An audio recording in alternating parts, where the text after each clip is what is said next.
I'd barely put my key in the gate when I heard heels clacking up my driveway. "Excuse me," barked a voice behind me, sharp and full of entitlement.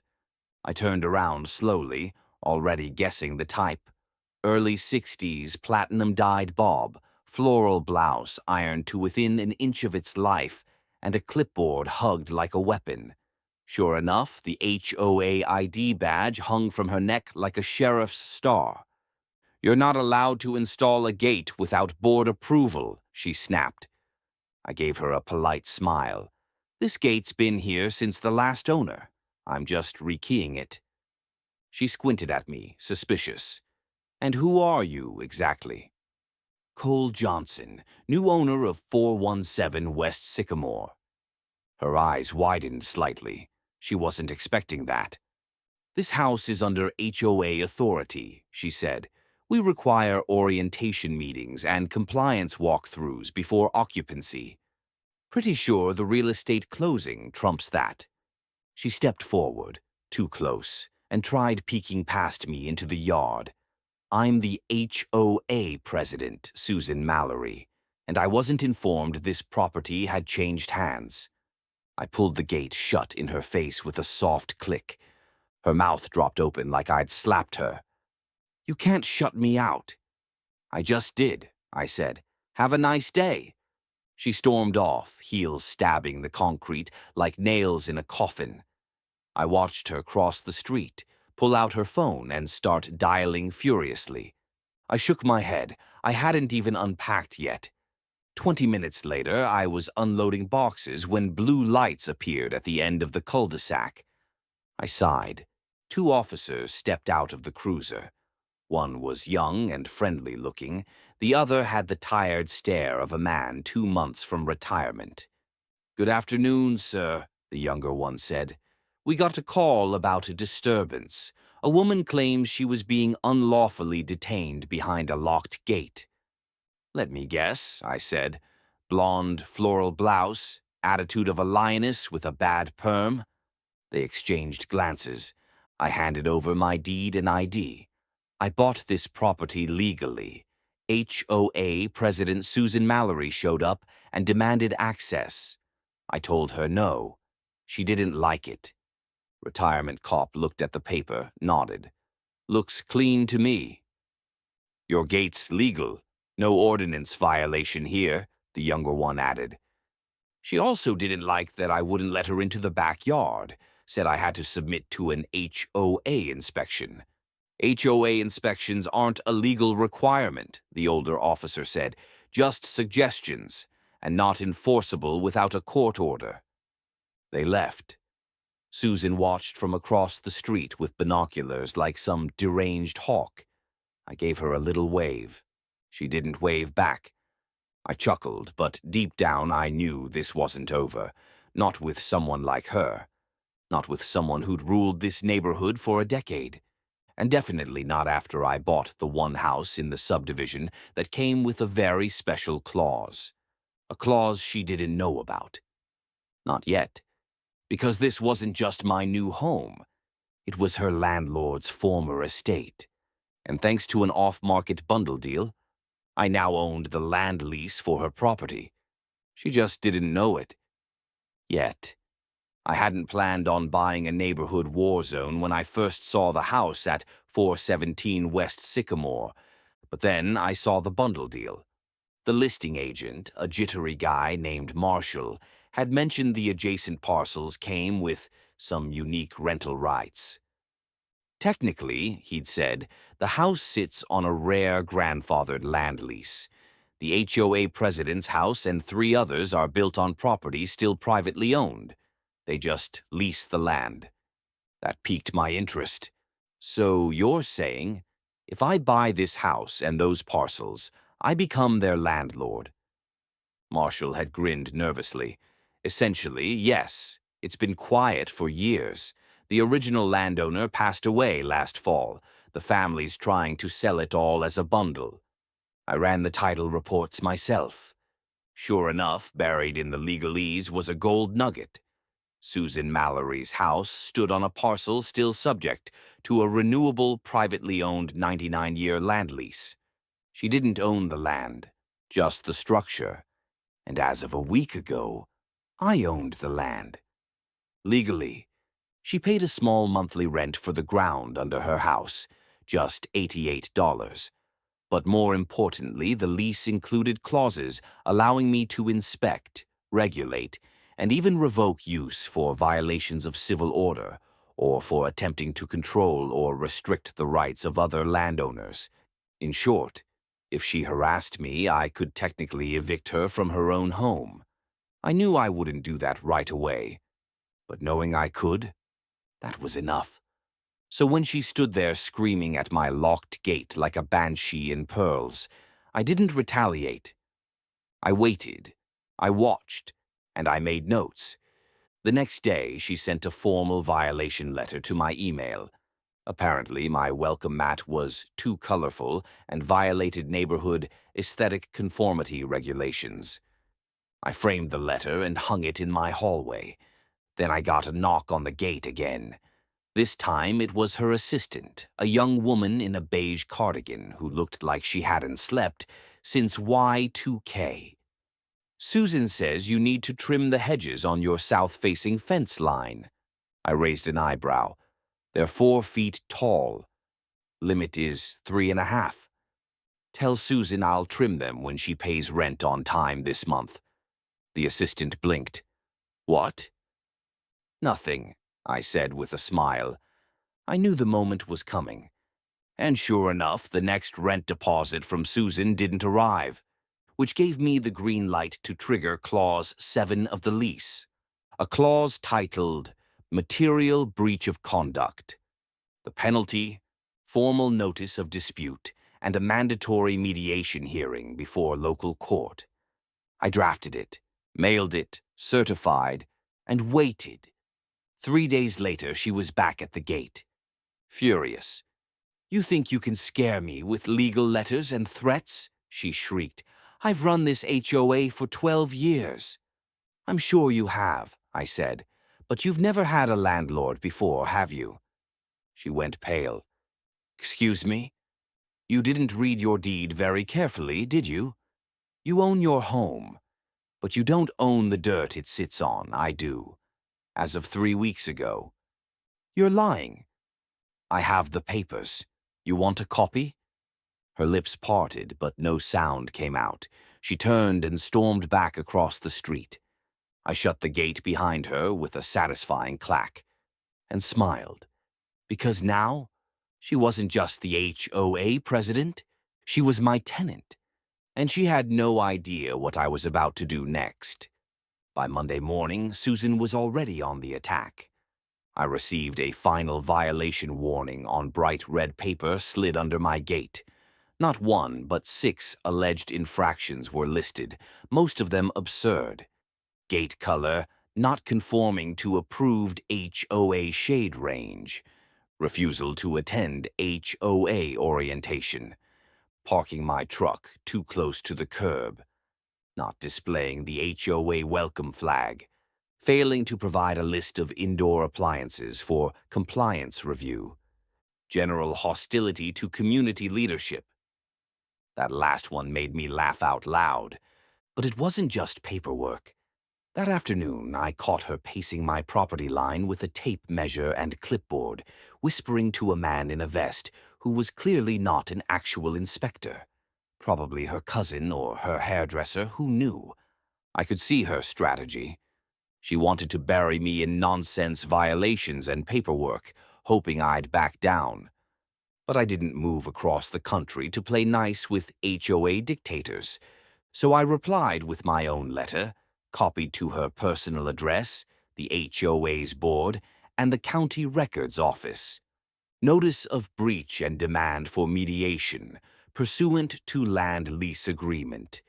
Dear Ms. Mallory, as the legal landowner of the parcel beneath your home, I hereby notify you that your actions constitute hostile tenant behavior in violation of Section 3 and Section 7 of your lease agreement. Your failure to remit this month's rent has been documented.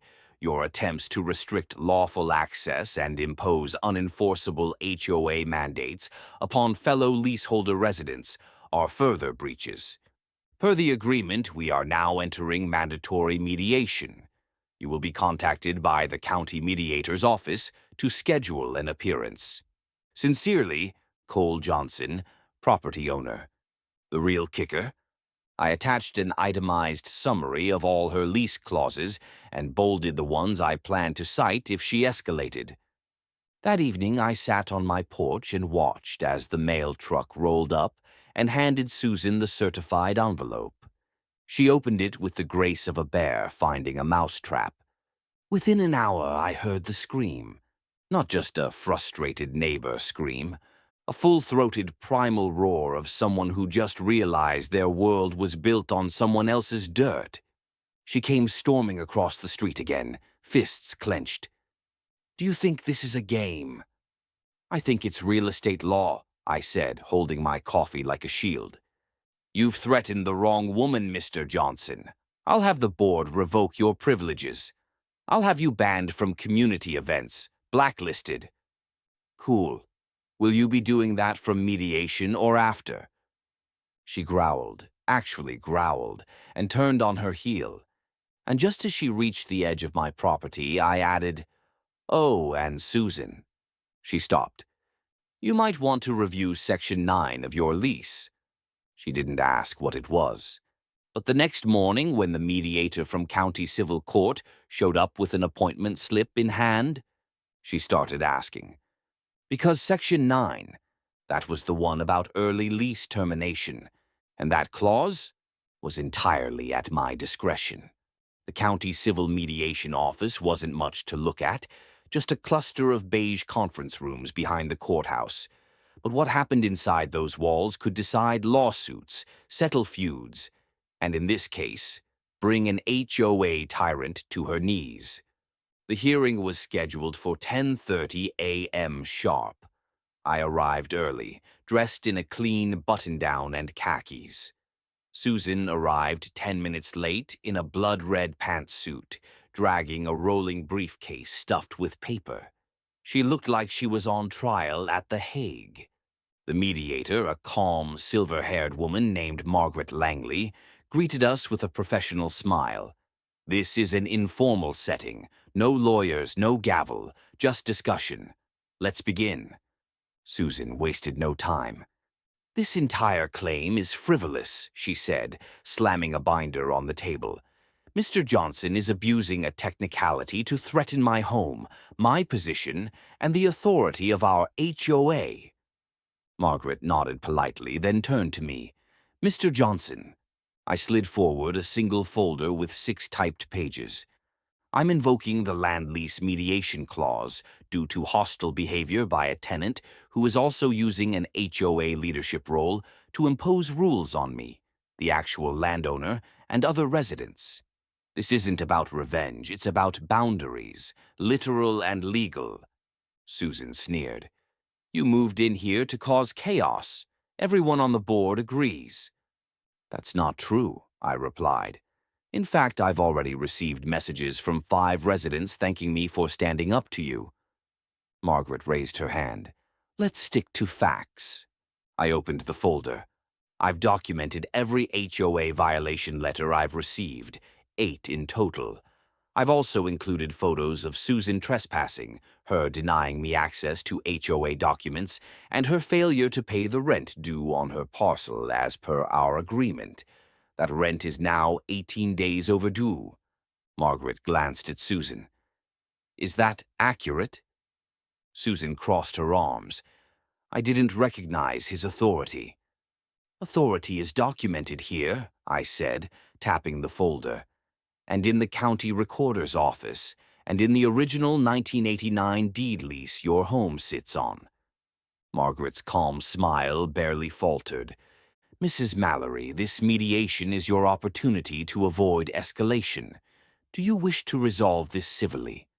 Susan blinked, her hands clenched, and then she said the words that sealed her fate.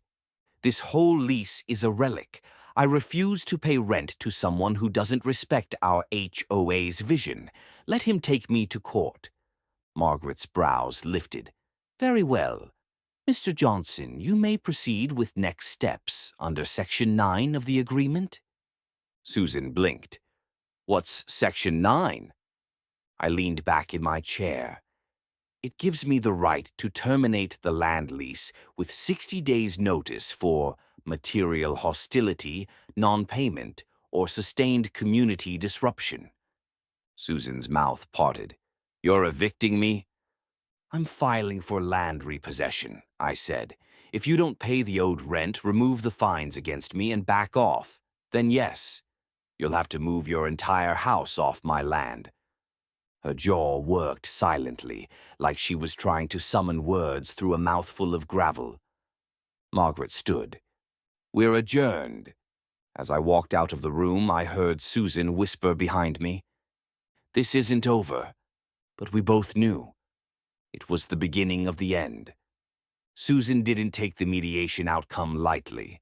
By the time I returned home, the entire neighborhood had received an urgent bulletin from the HOA board. A neatly folded flyer taped to every door read, Protect our neighborhood. A hostile property owner is attempting to destroy the spirit of Rosegate Estates by exploiting outdated legal loopholes. The HOA board stands united against this threat. Please attend the emergency board meeting this Thursday at 6 p.m. Subtlety clearly wasn't Susan's style. What she didn't realize, though, was that her scare tactics were starting to backfire. The night of the meeting, I arrived 10 minutes early, just to observe. The clubhouse was more crowded than I'd ever seen it. Residents packed the folding chairs and spilled into the hallway. Susan took the podium in her trademark crimson blazer and began. Fellow residents, I've always said that our strength lies in unity, and right now we are under attack. Mr. Cole Johnson, who moved in not even a month ago, is threatening legal action against me personally, and by extension against all of you. Murmurs swept through the room. She continued. He claims he owns the land under my house, and that somehow makes him above the HOA. I raised a hand calmly. I claim nothing. I legally own the land your house sits on. You stopped paying rent on it. Gasps. She narrowed her eyes. He's lying. He's using legalese to intimidate. I have copies of the land lease documents, I said, pulling out the certified papers. Anyone who wants to see them can take a look. It's public record. A man in the front row, gray hair, carpenter's hands, stood up. Is this true, Susan? Your house isn't fully yours. Her voice faltered. It's irrelevant. We've always run this neighborhood as a unit. You've run it like a dictatorship, someone else muttered. I scanned the room. People were tired. Of fines for lawn decorations, of threats over porch paint, of Susan. I moved here to enjoy peace and community, I said to the room. Not to fight, but this board, under Susan's leadership, has crossed into harassment. She fined me for the color of my mailbox and for not displaying an HOA welcome flag. There's no bylaw for any of it. A young mother in the back raised her hand. She cited me for having a kiddie pool in July. Chuckles rippled. She made me take down my wind chimes, said an elderly woman. I got a letter for excessively loud hummingbird feeders, added another man. The room was unraveling. Susan's face reddened. You all agreed to the rules when you bought in. Rules you made up, I said calmly. You know what I'm proposing instead? Silence. I held up a new document. A revised community charter, transparent rules, fair voting, no insane fines, and no more power hoarding, starting with new board elections. The place erupted in applause. Susan's lips quivered. This is mutiny. It's democracy, said the carpenter. I handed the petition to the board secretary, who, to Susan's horror, accepted it willingly. We'll schedule a vote, the secretary said. As per Article 6. Susan turned to me with venom in her voice. I will bury you in court, Johnson. You can try, I replied, but I've already bought the land under your feet. What else can you lose? The very next morning, I noticed something strange on my property. A small orange flag stuck into the edge of my front lawn. I followed it to the side yard and found more, tiny plastic markers in a row, labeled Utility Easement Inspection, Do Not Remove. Minutes later, a pair of workers showed up with clipboards and measuring wheels. Morning, we're here for the HOA requested compliance inspection. I crossed my arms. Compliance for what? Underground cable encroachment, possible irrigation code violation. Of course, another one of Susan's games. I showed them the parcel maps. There's no easement on this side of the property. It's private land, and the irrigation's been dry since the previous owner left. The younger worker squinted. We were told to check it anyway. If you want to stop us, you'll need a restraining. No need, I said.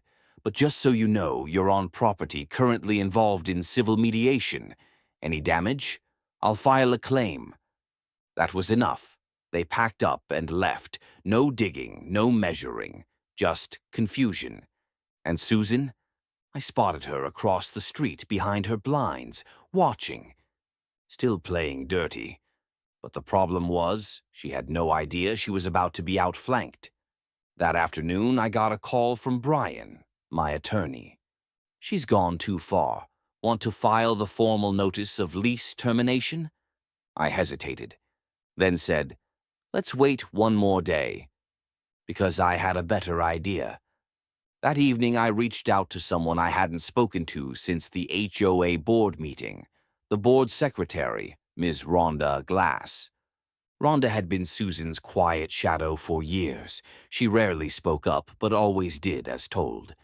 But at that meeting, she looked different, like someone who'd woken up. I asked her to meet for coffee. She agreed. Over caramel lattes, she leaned in and whispered, You're not wrong. Susan's gone too far. She makes up fines. She forces us to sign off on penalties we don't agree with. Then help me change it, I said. She'll retaliate. She can't, not after what's coming. Rhonda gave a faint smile. Then you'll want to see this.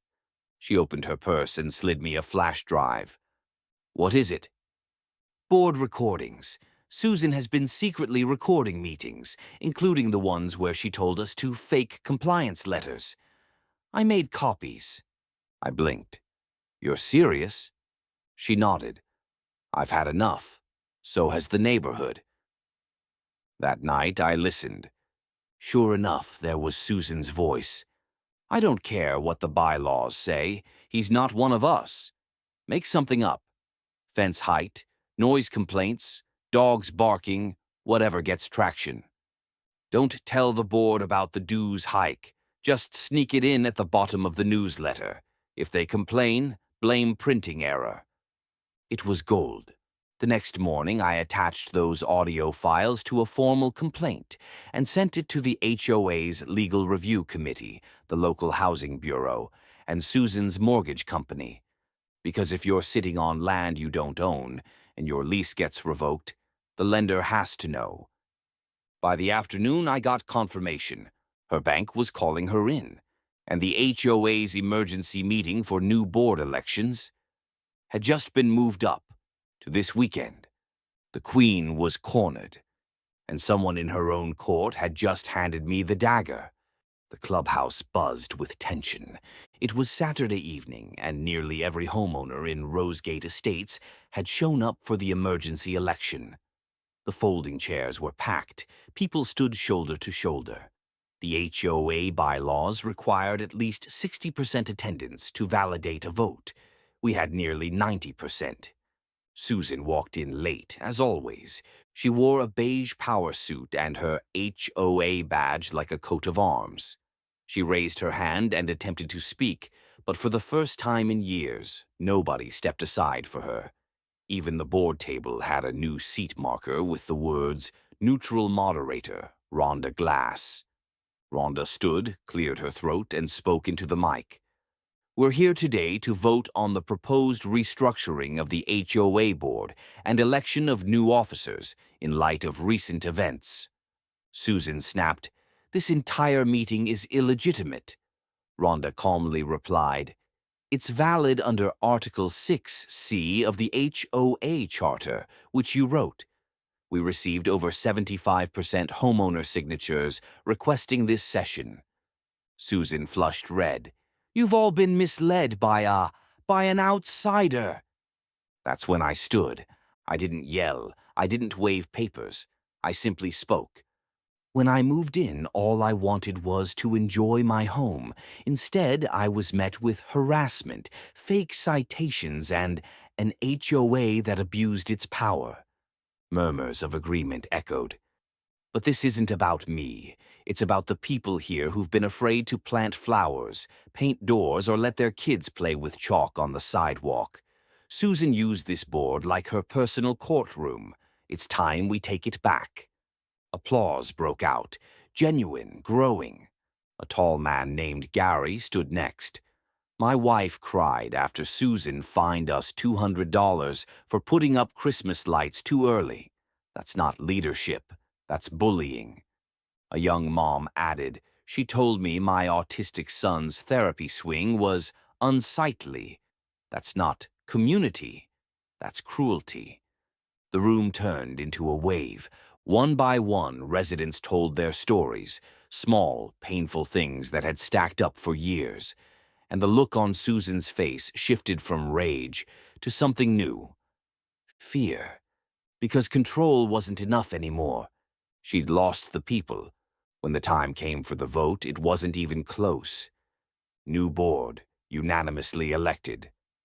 Susan, removed from the presidency. Rhonda, voted in as interim president. As Rhonda read the results aloud, Susan stood frozen. Her lips moved silently, like she was counting reasons this couldn't be real. Then she turned to me. "You think you've won?" I met her eyes. "Number, we did." She stormed out, slamming the door so hard the window panes rattled. But no one followed her. No one tried to stop her. Because for the first time in years, she was just another neighbor, and her crown had finally cracked. 3 days after her fall from grace, Susan made her final, most reckless move. It began with a knock on my front gate, this time not from her, but from code enforcement. 2 officers in reflective vests and city badges stood on my porch. "Mr. Johnson," the older one asked, "we've received an anonymous report that you're operating an unauthorized business from your residence." I blinked. "Excuse me?" "Said you were running rental units in violation of local zoning laws, garage conversions, unlicensed Airbnb activity. Also something about illegal solar panels." I laughed, then caught myself. This wasn't funny. It was Susan's final Hail Mary. "Come take a look," I said, unlocking the gate. I gave them a full tour. No garage conversions, no Airbnb guests, just moving boxes and a half-installed bookshelf. The younger officer flipped through a clipboard. "This report includes multiple attached photos, surveillance style. Where did these come from?" "I've got a guess." They looked at each other. After checking everything and finding 0 violations, they left and promised to make note that the report appeared malicious and unfounded. I stood on my porch, heart thumping. That was too close. So I went inside, pulled up my files, and prepared the final hammer. That evening, I sent a letter, certified, notarized, and delivered by hand. It read, "Formal notice of lease termination. Final.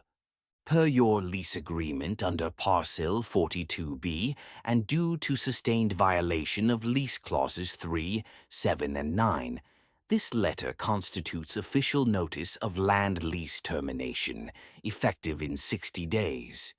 You may vacate the property voluntarily or arrange to relocate your dwelling per lease stipulations.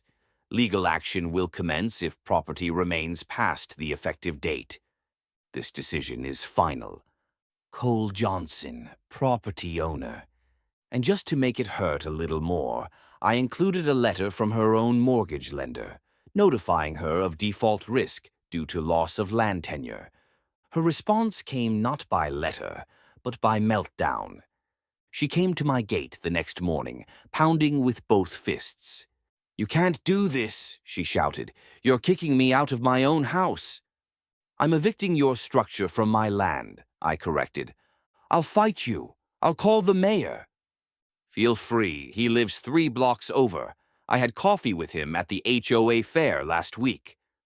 She froze. "You'll regret this," she hissed. "No," I said, closing the gate. "You will. You built this kingdom on borrowed ground, and I just called in the loan." As she walked away, I noticed something different in her stride. It wasn't confidence anymore. It was panic. She knew it was real. She had lost her title, her leverage, and now, soon, her home. And for once, there was no bylaw to save her. The countdown began. 60 days. Each morning, Susan walked her dog slower. She stopped issuing angry glares and fake smiles. The prim, ironed blouses gave way to wrinkled cardigans, and her porch, once sterile and patrolled like Buckingham Palace, slowly filled with boxes. She knew it was over. Still, she tried. 2 weeks before the deadline, she came to my gate, not yelling, not threatening, knocking. She held a letter, trembling in her hands. I've spoken with an attorney," she said quietly. "They confirmed everything. The lease is real. The bank won't help me without land tenure. I can't afford to move the structure." I said nothing. "I've lived there 20 years," she said. "I planted every flower. My husband died on that porch." "I'm sorry," I said, "but this isn't just about land. It's about what you did to this community." Tears welled up in her eyes, but I saw something else, too. Guilt. "I lost myself," she said. "It started as rules, then control, then... I don't know. Power does things." "I know. Is there any way you'd let me stay?" I studied her. The woman who'd harassed me, fined children, bullied neighbors, now begging. "I don't want revenge," I said, "but I do want change." She straightened. "What do you mean?" "You step down from all community roles permanently. You sign a public letter of apology, authored by you, not a lawyer. You cancel every fine you issued that wasn't backed by an official bylaw. And you agree to be quiet and kind." She hesitated, then nodded. "I'll do it," she said. "I'll do all of it." I paused, then handed her a folder. "Here's a new lease agreement. Same rent, $88 a month. 1-year probation. Break the rules again and it ends for good." She took it with shaking hands. "You do this for me?" "No," I said, "for the neighborhood." The next HOA meeting was surreal. Susan stood at the front, paper in hand, and addressed the crowd. "I came to this neighborhood with pride," she read, "but somewhere along the way I confused leadership with control, and I hurt people." She looked up. "I'm sorry." Tears weren't staged this time. Applause came slow, but steady. Real. Later that night, Rhonda walked up to me. "You could have let her burn." "I know. But you didn't." She finally saw what she'd become. That's rare. Susan walked home quietly that night. No clipboard, no measuring tape. Just her and the sound of neighbors chatting on their porches, neighbors no longer afraid. It had been 3 months since the lease scare ended. The fall air had settled in, cool and crisp. Leaves rustled along the sidewalks of Rosegate Estates, where kids now drew chalk castles in peace, and neighbors swapped baked goods on front porches that no longer feared inspection. Susan kept her word. She resigned from the HOA entirely, left all board duties, and made good on every part of our agreement. The apology letter she submitted wasn't some short-form PR stunt. It was 3 pages long, handwritten, and heartfelt. She publicly voided 42 fines, even dropped off cupcakes at 3 homes she'd once cited for excessive lawn gnomes. We didn't become friends, but we became something maybe more important: neighbors. I walked by her house one morning. She was trimming her roses. She looked up, cautious at first, then gave a small nod. I nodded back, and that was enough. As for the HOA, under Rhonda's leadership, the board passed a new community charter: transparent policies, fair voting, no surprise fines. They even hosted a movie night in the park. No one ticketed for too loud popcorn bags. I stayed involved, but in the background. I hadn't come here to be a hero. I just wanted peace. Still, change has a funny way of pulling you in. One Saturday, I helped an elderly neighbor fix a mailbox post. Another, I showed up with my toolbox when someone's gate came loose. I wasn't a landlord anymore. I was something better, a part of the roots. And then, one evening, while sipping iced tea on my porch swing, I got a knock. Not at the gate. At the side door. It was a teenager, maybe 17, with a shy smile and a letter in his hand. "Hey, Mr. Johnson, I'm doing a school civics paper. My teacher said I should write about someone who made a difference in the community. Everyone said I should come to you." I blinked. "Me?" He nodded. "You stood up, changed things. People feel safe here now." I took the letter, unsure what to say. As he walked away, I looked around. At the kids playing, the windows open, the porches lit. This wasn't just a neighborhood anymore. It was a place people trusted again. And I realized something I hadn't until that moment. I hadn't just bought land. I'd helped rebuild community, brick by brick, one gate click at a time.